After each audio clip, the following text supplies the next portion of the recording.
হুগলি জেলার জনাইয়ের বাসিন্দা 1826 সালে প্রাণচন্দ্র নাগ কলকাতার বউবাজারে একটি ছোট্ট মিষ্টির দোকান খোলেন।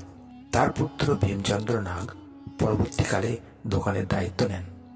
তার তৈরি কড়া প্যাকেট মিষ্টির ইতিহাসে অন্যতম। 1856 থেকে 1862 সাল ভারতের গভর্নর হয়ে আসেন চার্লস ক্যানিং। সঙ্গে ছিলেন তার স্ত্রী লেডি ক্যানিং।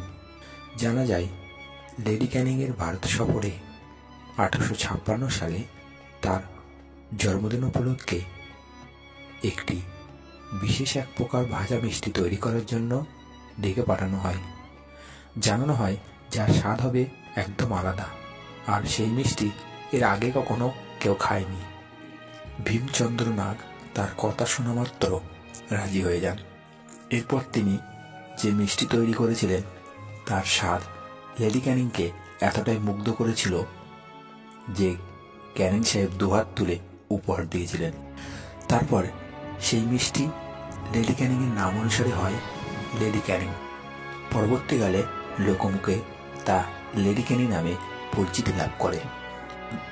ভীমচন্দ্র নাগের দোকানে বাংলায় ডায়াল লেখা কুক অ্যান্ড কেলভি কোম্পানির ঘড়ি আছে। 1858 সাল নাগাদ লন্ডনের কুক অ্যান্ড কেলভি যখন একচেটিয়া ব্যবসায় ভারত সহ বিশ্ব দাপিয়ে বেড়াচ্ছে, তখন একবার সেই কোম্পানির মালিক চার্লস কেলভি ভীমচন্দ্র নাগের দোকানে মিষ্টি খান। সেই মিষ্টি খেয়ে তিনি একেবারেই মোহিত হয়ে পড়েন।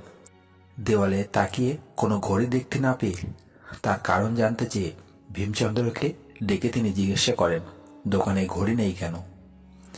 লাজুক স্বরে তিনি জানান, কেনা হয়ে ওঠেনি। মিস্টার কেলভি বলেন, পরের দিন তাদের অফিসে লোক পাঠিয়ে একটি ঘড়ি নিয়ে আসার জন্য।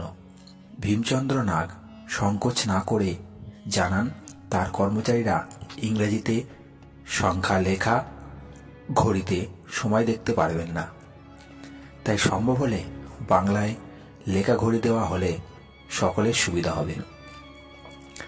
তার অনুরোধে লন্ডন থেকে বাংলা হরফে লেখা ডায়াল তৈরি করে নিয়ে আসা হয়। সেই ঘড়ি এখনো শোভা পায় ভীমচন্দ্র নাগের দোকানে।